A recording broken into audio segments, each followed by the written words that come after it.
साथियों को मेरा नमस्कार। हम सरस्वती पांडे गोविंद पांडे का अध्ययन कर रहे हैं और आज जो हमारे पास टॉपिक है वह है भाषा के अर्थ में हिंदी शब्द का प्रयोग और विकास। तो जो हिंदी शब्द का प्रयोग हुआ भाषा के अर्थ में वो किस तरह से हुआ और कैसे हिंदी ने विकास किया था उसके बारे में हम यहाँ पे पढ़ेंगे। तो कह रहे हैं कि भाषा के अर्थ में हिंदी का प्रयोग फारस और अरब में हुआ था। पहली बात ध्यान रखिएगा, क्योंकि जब हमसे पूछा जाता है ना कि हिंदी किससे निकली तो हम सीधे फारसी कह देते हैं। तो यानी कि वहाँ पे हमको समझना चाहिए ना, हिंदी में अगर फारसी जुड़ रही है तो इसका मतलब है इसका सबसे पहले प्रयोग कहाँ पे हुआ था, तो फारस और अरब में होता था। पहला प्रश्न है और किसी का दिमाग नहीं जाएगा, है ना। तो इसको ध्यान रखना है कि भाषा के अर्थ में हिंदी का प्रयोग फारस और अरब से होता है। ईरान के बादशाह नौशेरवा, इनका जो समय है 531 से 579 ईस्वी, ने अपने दरबारी हकीम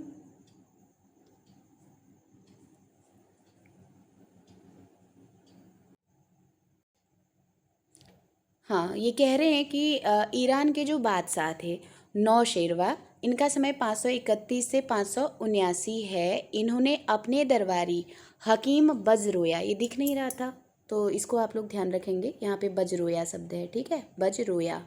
तो क्या है, हकीम बजरोया को भारतीय ग्रंथ पंचतंत्र का अनुवाद करने के लिए नियुक्त किया, ठीक है। बाजरोया ने करकटक और दमनक के आधार पर अपने अनुवाद का नाम कलीला और दिमना रखा। कितना इम्पोर्टेंट ये जो ब्रैकेट है, बहुत बहुत इम्पोर्टेंट है। पहली बात आपसे पूछ सकते हैं कि ईरान का बादशाह कौन था, है ना। तो ईरान का बादशाह आपको बाजरोया याद करना है, सॉरी बादशाह ये नौशेरवा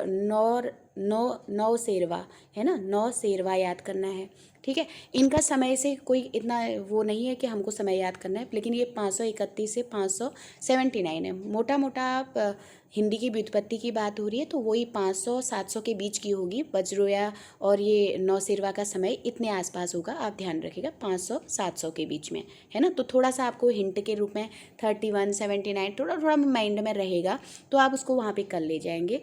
तो पहली बात ईरान का बादशाह याद करना है। ईरान का बादशाह वो नौशेरवा है, ठीक है।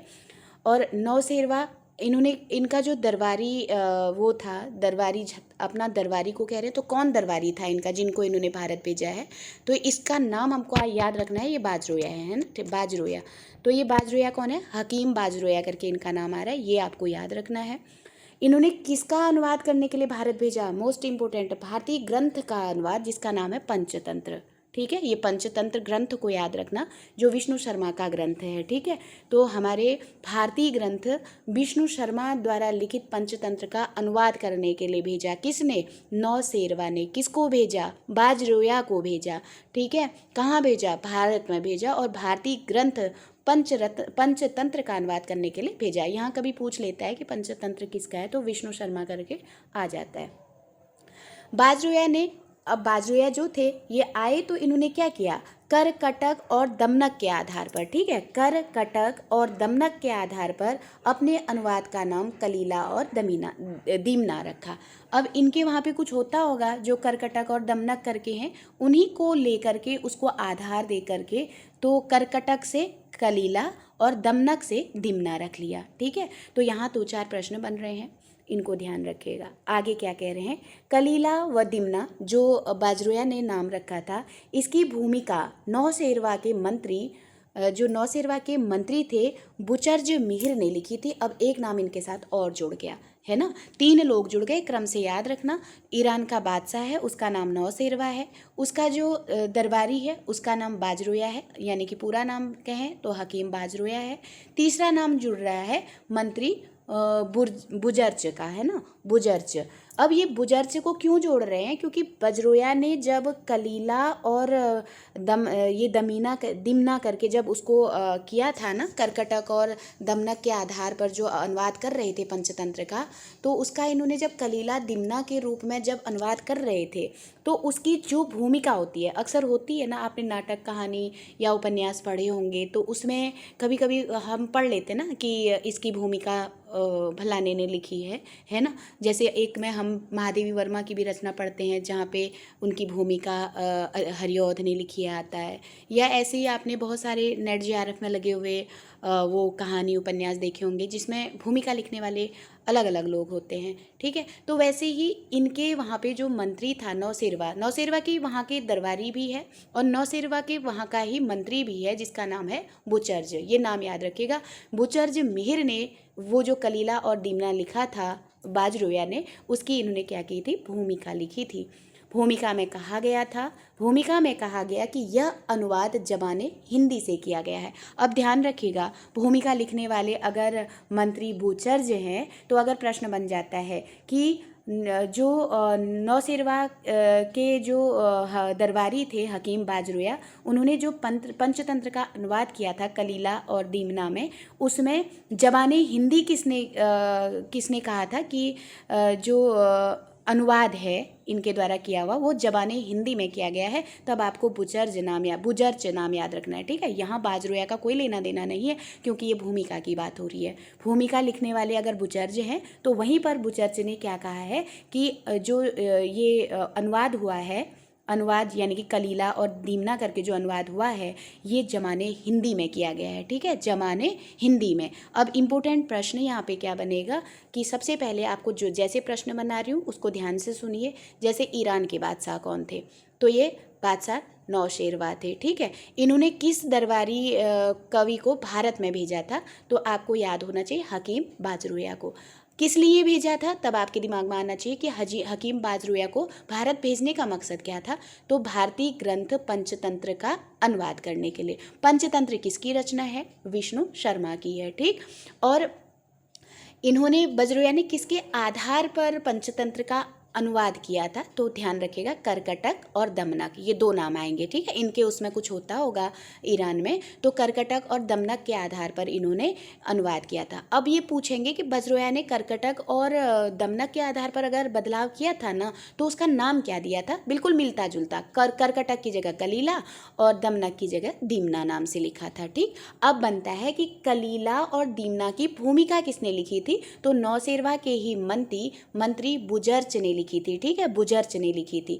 और अगर प्रश्न बन जाता है कि कलीला और दीमना की भूमिका में जो पंचतंत्र का अनुवाद हुआ है उसको क्या कहा गया है, तब आपको बताना है उसको ज़बाने हिंदी कहा गया है।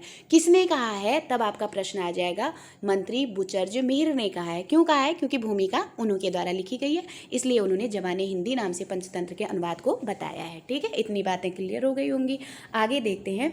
अरबी फारसी में ज़बाने हिंदी शब्द का प्रयोग संभवतः भारत की भूमिका क्या कह रहे हैं, भारत की समस्त भाषाओं, है ना, जितनी भी हैं, अरबी फारसी में ज़बाने हिंदी शब्द का प्रयोग संभवतः भारत की समस्त भाषाओं संस्कृत, पाली, प्राकृत, अपभ्रंश के लिए मिलता है। अब देखिए इतनी बड़ी बात हो गई, क्या हो गई, जो बुचर्ज ने एक शब्द दिया ज़बाने हिंदी, इस ज़बाने हिंदी का मतलब क्या होता है, संस्कृत भी होता है और उसके बाद पाली भी होता है, उसके बाद प्राकृत भी होता है, उसके बाद अपभ्रंश भी होता है ना। अपभ्रंश, ये 4 शब्द याद रखना। अगर पूछ लिया कि ज़बाने हिंदी का मतलब किससे लिया गया है, तो ज़बाने हिंदी का मतलब संस्कृत, पाली, प्राकृत और अपभ्रंश के लिए गया है, जो समस्त भारतीय भाषाओं के रूप में जानी जाती हैं, ठीक है। अगर प्रश्न बन गया कि भारत की समस्त भाषा कौन कौन है, तब संस्कृत, पाली, प्राकृत, अपभ्रंश है, ठीक। और अरबी फारसी में ज़बाने हिंदी, ये शब्द तो अरबी फारसी का है ना ज़बाने हिंदी, तो ज़बाने हिंदी ये पूछ भी सकते हैं कि ज़बाने हिंदी किस भाषा का है, तो अरबी फारसी का ध्यान रखिएगा। और इस ज़बाने हिंदी का मतलब अरबी फारसी में किससे लिया गया है, प्रश्न बनता है, तो संस्कृत, पाली, प्राकृत, अपभ्रंश से लिया गया है। आगे देखिएगा क्या कह रहे हैं, आगे कह रहे हैं कि भारत के फारसी कवि, अब भारत के भी फारसी कवि हैं, कौन है भारत के फारसी कवि? औफी, ठीक है, औफी याद रखिएगा, है ना, भारत के फारसी कवि। अभी तक अरबी फारसी में हम जाने थे, वो लोग तो बाहर से आए थे ना, अरबी फारसी वो ईरान से आए थे, नौशेरवा के दरबारी और मंत्री थे जिन्होंने पंचतंत्र का अनुवाद किया था। अब भारत के ही कह रहे हैं कि भारत के फारसी कवि औफी ने सर्वप्रथम 1228 ईस्वी में 1228 ईस्वी में हिंदी शब्द का प्रयोग समस्त भारतीय भाषाओं के लिए न करके भारत की समस्त मध्य देश की भाषाओं के लिए किया है। ध्यान रखिएगा, जो औफी नाम के कवि आ रहे हैं ये भारत के फारसी कवि हैं। पहली बात पूछ लें कि कैसे कवि हैं, तो भारत के फारसी कवि हैं औफी। इन्होंने कितने समय में? 1228 ईस्वी में, ठीक है। जो हिंदवी शब्द का प्रयोग है, देखिए बहुत जगह अलग अलग मिलता है। जैसे हिंदवी शब्द का सबसे पहले प्रयोग कहाँ आपने पढ़ा भी होगा, सफरुद्दीन यज़दी के द्वारा हुआ है। ऐसे ही कहीं हमको वासुदेव नंदन या उसमें देखने को मिलता है। कभी कभी आप देखोगे अमीर खुसरो भी देखने को मिलता है। ये इन लोगों ने भी किया है। लेकिन अगर 1228 आपसे पूछते हैं तो उसको आप ध्यान रखेंगे कि 1228 में हिंदवी का प्रयोग कौन कर रहे थे, तो सन जो होगा वो औफी के साथ जुड़ेगा तब, ठीक है। तो सर्वप्रथम जो है 1228 की बात हो रही है। तो 1228 सन में हिंदवी का प्रयोग समस्त भारतीय भाषाओं के, जैसे अभी है ना हिंदवी को सारी भारतीय भाषा, अभी हमने ऊपर पढ़ा था कि जो ज़बानी हिंदी थी समस्त भारतीय भाषा, मतलब समस्त भारतीय भाषाओं में क्या क्या ले लिया उन्होंने, संस्कृत, पाली, प्राकृत, अपभ्रंश लिया था। लेकिन जो औफी हैं ये समस्त हिंदी भाषाओं को के लिए ना करके किसके लिए कर रहे हैं? मध्य देश की भाषा के लिए इन्होंने किया है। अब प्रश्न बनेगा ना कि हिंदवी शब्द का प्रयोग, और इसमें 2-3 तरह से घुमा के पड़ेगा, तो आपको उसी तरह से प्रश्न भी तैयार करना है। पहले तो भारत के फारसी कवि पूछें तो औफी बता दीजिए, ठीक। अच्छा ये पूछ लें कि औफी ने क्या कहते हैं 1228 ईस्वी में हिंदवी का प्रयोग किसके लिए किया है, तब आपको यह बताना है कि उन्होंने मध्य देशी भाषा के लिए किया है, ठीक है। मध्य देश की, संभवतः मध्य देश की भाषाओं के लिए किया है। ये खास हिंदी के लिए पार्टिकुलर, जैसे ज़बानी हिंदी आई है ना भारत के हिंदी भारतीय भाषाओं के लिए, ज़बानी हिंदी की तरह नहीं किया है इन्होंने मध्य देश की भाषा के लिए किया है। ये बात आपको ध्यान रखनी है। अब यहाँ पे पूछ सकते हैं कि मध्य देश की भाषा के लिए हिंदवी शब्द का प्रयोग कौन किए थे, उल्टा भी तो पूछ सकते हैं। अब हम सीक्वेंस में पढ़ते हैं तो उल्टा दिमाग नहीं जा पाता है, तो उसको भी ध्यान रखिए कि किस व्यक्ति ने मध्य देश की भाषाओं के लिए फारसी कवि, कौन से फारसी कवि थे जिन्होंने मध्य देश की भाषाओं के लिए हिंदवी शब्द का प्रयोग किया था, तो ये औफी हैं। कब किया था? तो 1228 हमको यहाँ पे याद करना है, ठीक है। अब है अगला पॉइंट, तैमूर लंग के पोते सफरुद्दीन यज़दी। देखिए ये अब आ रहे हैं, ये भी हिंदवी के लिए कर रहे हैं, ठीक है। तो देखिए तैमूर लंग के पोते सफरुद्दीन यज़दी ने 1424 में अपने ग्रंथ का नाम यहाँ पे थोड़ा सा आपको दिख नहीं रहा है, आप याद रखिएगा, ये जफरनामा किए थे, ठीक है, जफरनामा, ठीक है, इसको ध्यान रखिएगा, जफरनामा।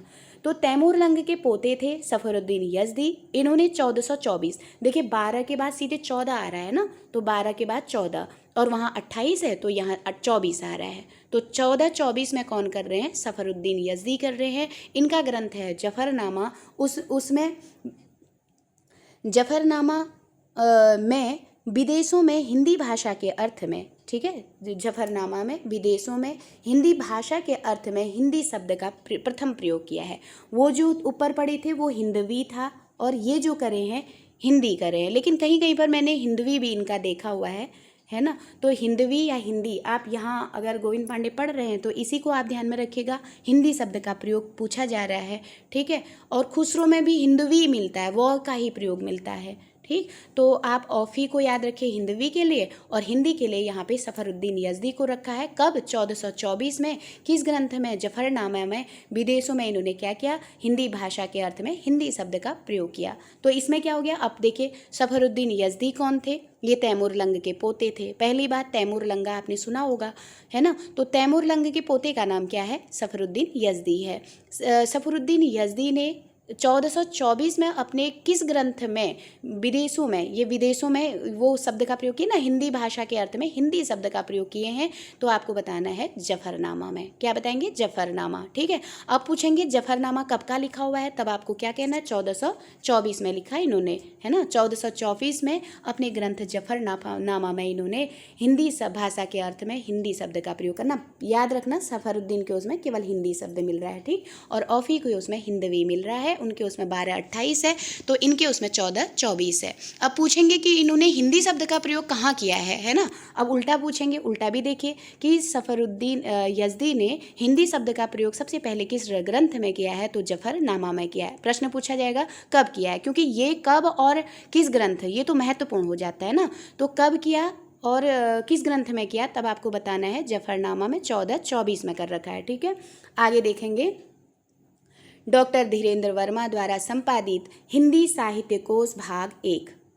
धीरेन्द्र वर्मा द्वारा संपादित हिंदी साहित्य कोश भाग 1 के अनुसार 13 और 14वीं सदी में देसी भाषा को हिंदी या हिंद की या हिंदुई नाम देने में अबुल हसन या अमीर खुसरो का नाम सबसे अधिक महत्वपूर्ण है।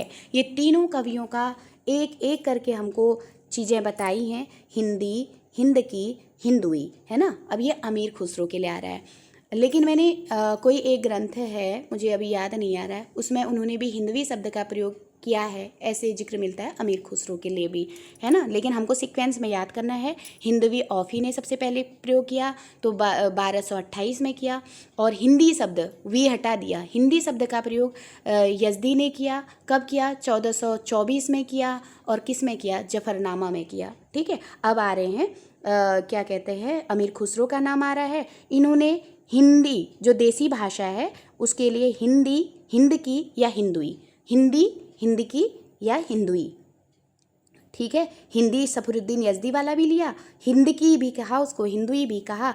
ये नाम अबुल फजर ने अमीर खुसरो, अबुल हसन यानी कि अमीर खुसरो ने नाम सबसे अधिक महत्वपूर्ण है, ठीक है। ये कौन मानते हैं? तो ये किसी और विद्वान के द्वारा दिया गया कोटेशन है कि ये अमीर खुसरो मानते हैं। तो कौन है? धीरेन्द्र वर्मा है। ध्यान रखिएगा, इनका जो संपादित ग्रंथ है हिंदी साहित्य कोश भाग 1, उसमें इन्होंने 13वीं और 14वीं शताब्दी की बात कर रखी है, ठीक है। अब 13वीं 14वीं सदी जैसे धीरेन्द्र वर्मा कह रहे हैं, तो लगभग 13वीं 14वीं तो छोड़िए, 1424 जो हमारा आ रहा है सफरुद्दीन यज़दी वाला, वो लगभग वो भी 14वीं के करीब है, ठीक है। तो ये दोनों बातें आपको ध्यान रखनी है। 14वीं में 2 लोगों के बताया जा रहा है, एक अमीर खुसरो का और एक यज़दी का, ठीक है। इनको ध्यान रखना है। बस आपको अमीर खुसरो के लिए याद रखना है कि स्वयं अमीर खुसरो का कोई मत नहीं है उसमें धीरेन्द्र वर्मा ने अपने हिंदी साहित्य कोश भाग 1 में 13वीं 14वीं शताब्दी में देसी भाषा के लिए हिंदी, हिंद की और हिंदू नाम देने वाले अमीर खुसरो को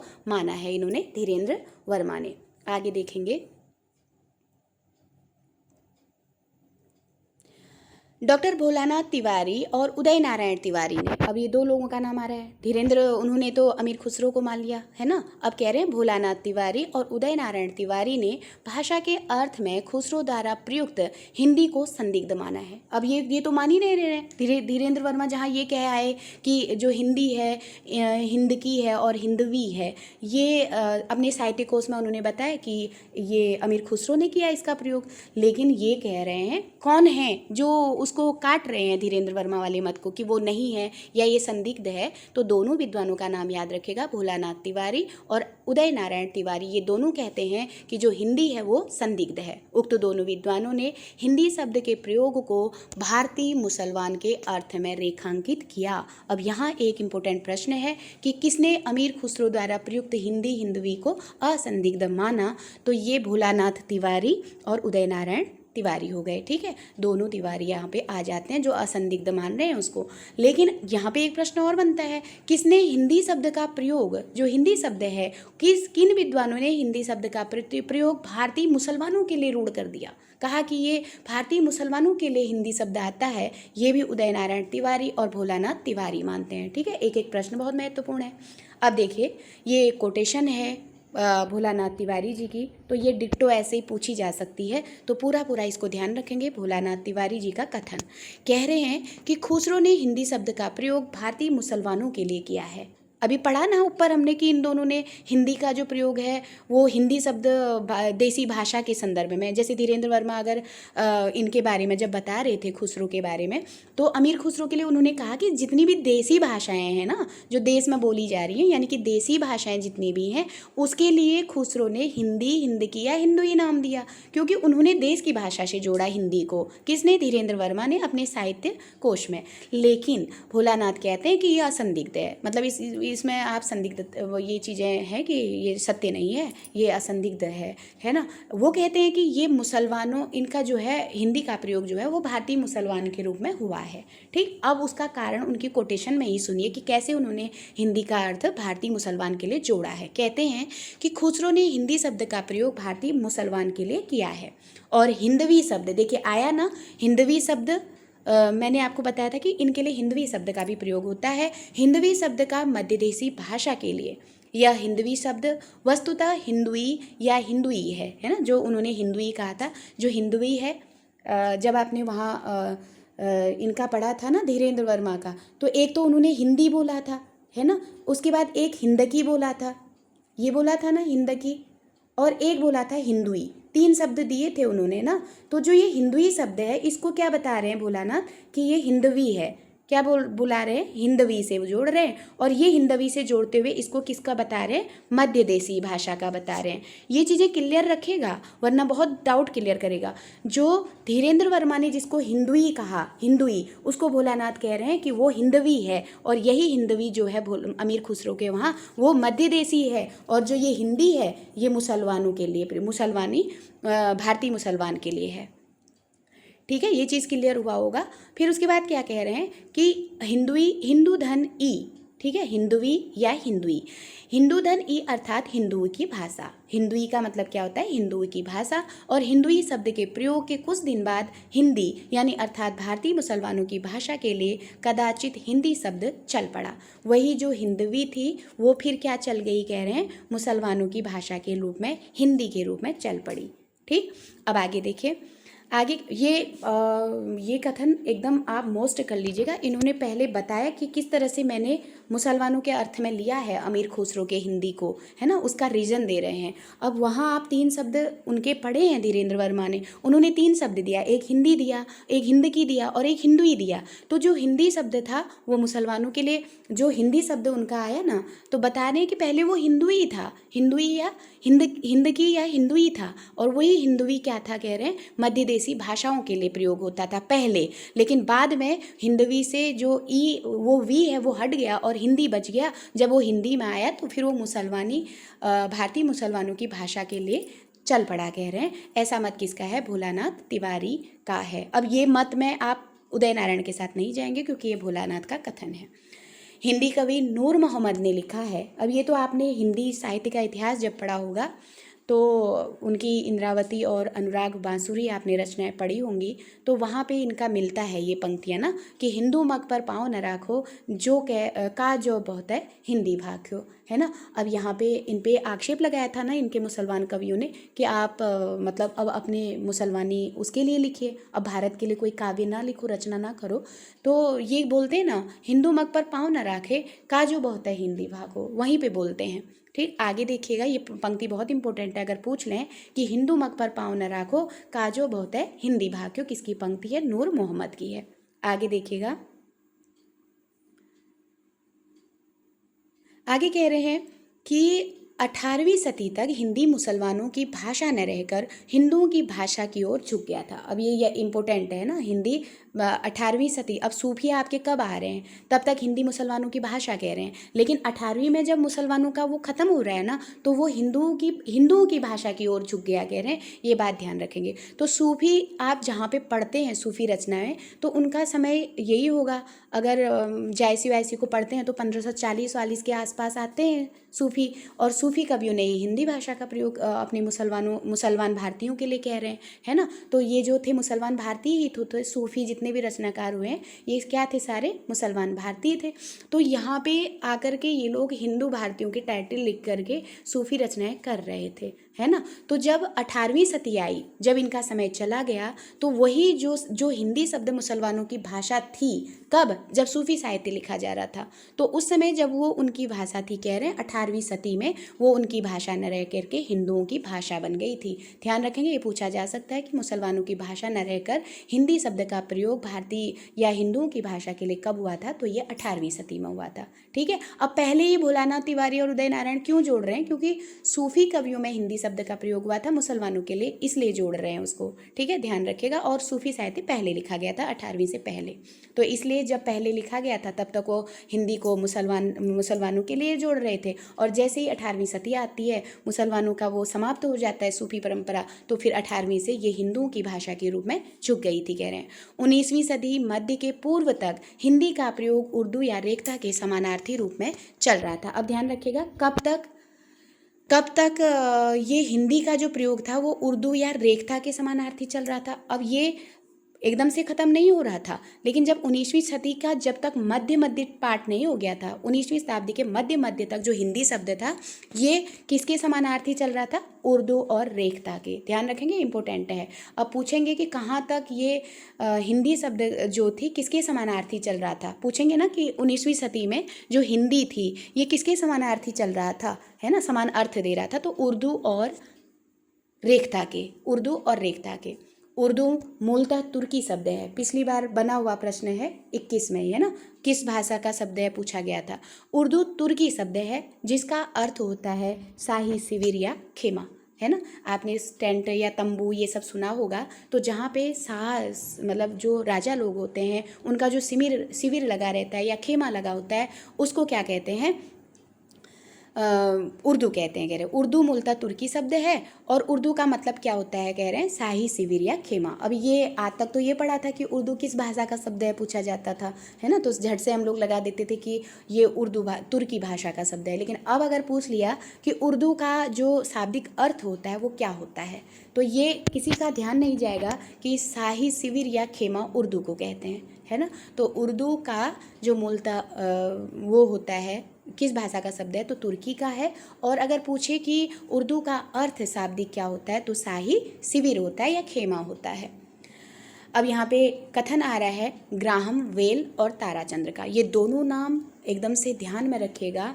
ये जो ग्राहम वेल और ताराचंद्र हैं, इनका कहना है कि उर्दू का भाषा के निश्चित अर्थ में सबसे पुराना प्रयोग मुसहफ़ी में मिलता है। मुसहफ़ी, ये मुसहफ़ी शब्द याद रखना, है ना, मुसहफ़ी, है ना, फी में बिंदी लगेगी, मुसहफ़ी, है ना। किसने मुसहफ़ी में माना है? एक तो ग्राहम वेल को याद कर लीजिएगा, और एक कौन हो जाएंगे? तारा चंद्र हो जाएंगे। कैसे याद करेंगे? जैसे आप ग्रह को याद करते हो ना, ग्राहम ऐसे याद कर लोगे, नक्षत्र ग्रह वगैरह पढ़ते हो, और ग्रह के साथ हमारे तारा भी जुड़ जाएंगे, है ना, तारा और ग्रह हमारे आसमान में होते हैं। तो ऐसे ये लोग किससे जोड़ते हैं? मुसहफ़ी से, मुसहफ़ी। अगर ये पूछ लिया कि उर्दू जो शब्द है इसका प्रयोग किसने मुसहफ़ी से जोड़ा है ना, या उर्दू शब्द का प्रयोग सबसे पुराना प्रयोग मुसहफ़ी में मिलता है, कौन कहते हैं? तो ग्रह और तारे कहते हैं। ग्रह से ग्राहम वेल और तारे से ताराचंद्र, ये याद रखना, मुसहफ़ी, ठीक है। तो ग्राहम वेल और ताराचंद्र आदि का कहना है कि उर्दू का भाषा के निश्चित अर्थ में प्रयोग, पुराना प्रयोग जो है वो मुसहफ़ी में मिलता है।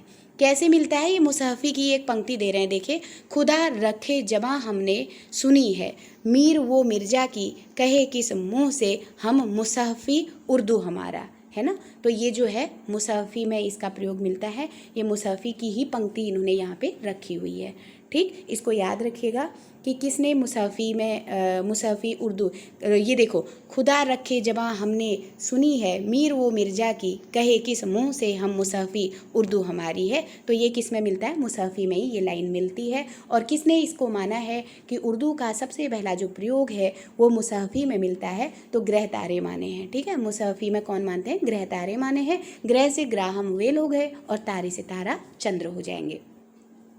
प्रोफेसर आज़ाद ने आबे हयात में ब्रज भाषा से उर्दू का जन्म माना। इनको भ्रम हो गया था, तो जो ये आबे हयात है, ये आबे हयात में इन्होंने क्या माना? ब्रज भाषा से उर्दू का जन्म माना है। विद्वानों ने इसको गलत ठहराया, ये बात ध्यान रखिएगा।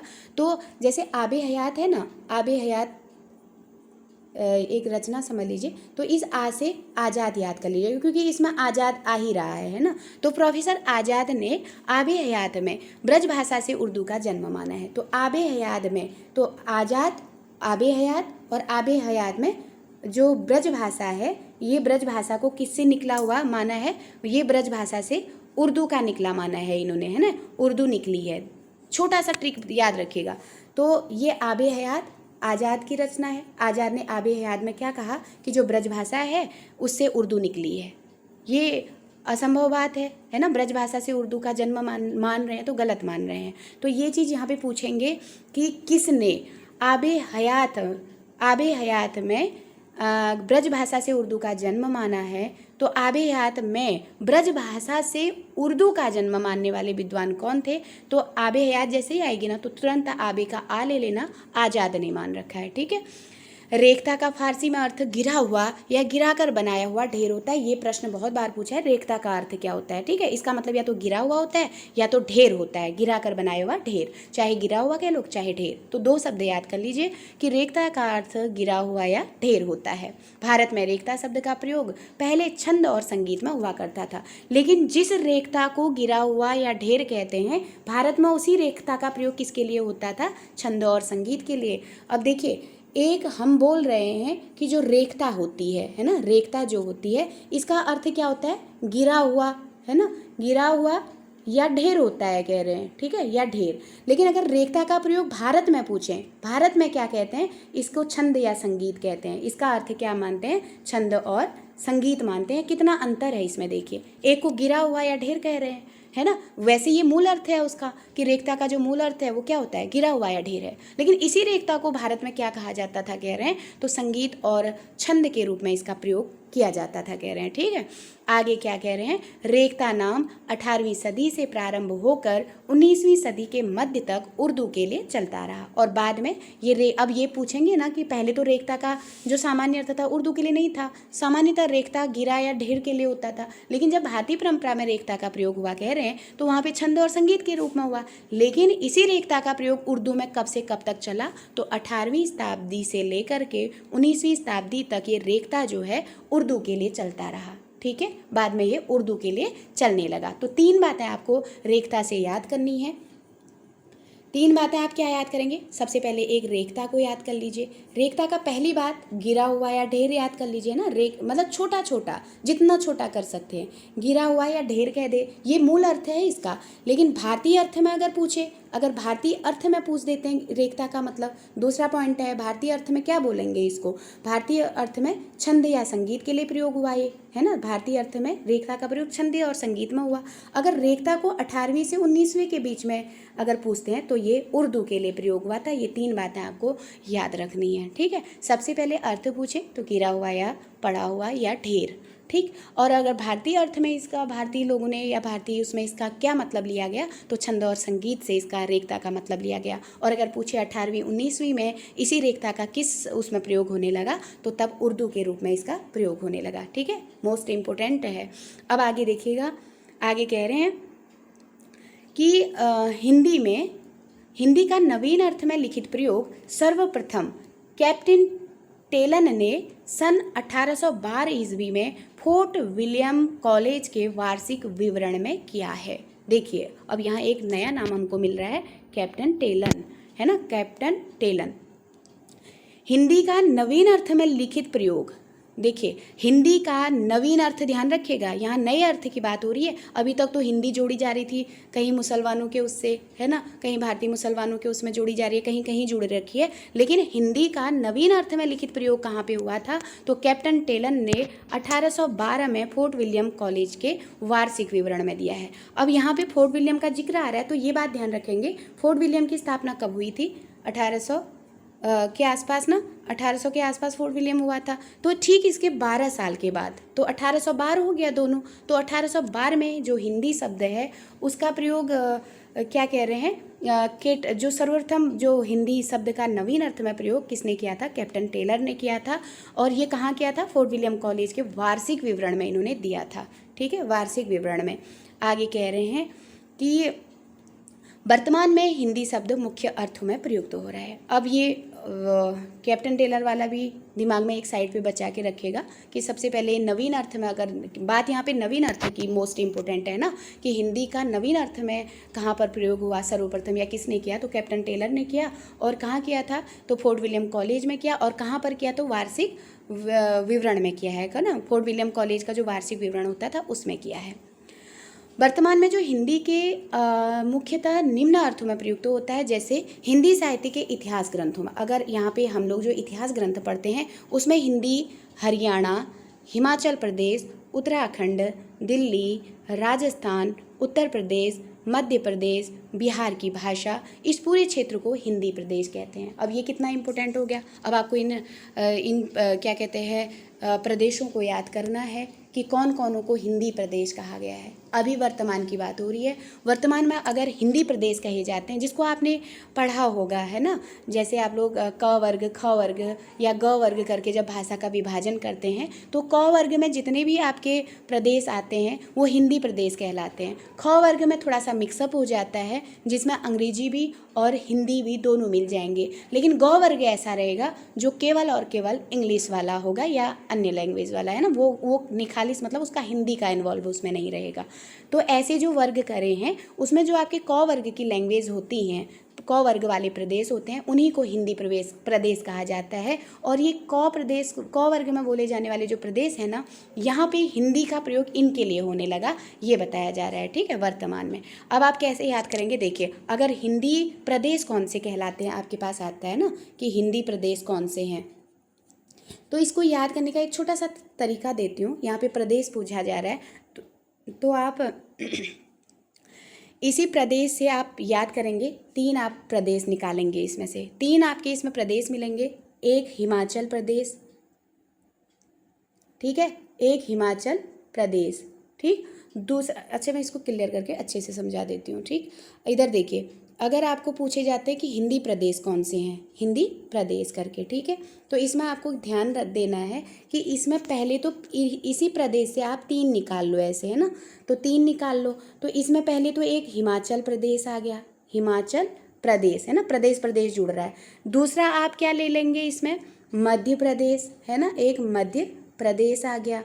और तीसरा आप इसमें क्या ले लेंगे, एक उत्तर प्रदेश, है ना, उत्तर प्रदेश। 3 प्रदेश आ गए आपके पास, तो तीनों को गुला कर लीजिए, एक उत्तर प्रदेश, एक मध्य प्रदेश और एक हिमाचल प्रदेश ले लिया आपने, ठीक। अब जब आपने हिमाचल लिया है, इसी हिमाचल से ध्यान रखिएगा एक और आता है, वो ह नाम से, तो वो क्या है, हरियाणा है, ठीक है, इसी से, तो उसी के साथ आपका कनेक्ट हो जाएगा।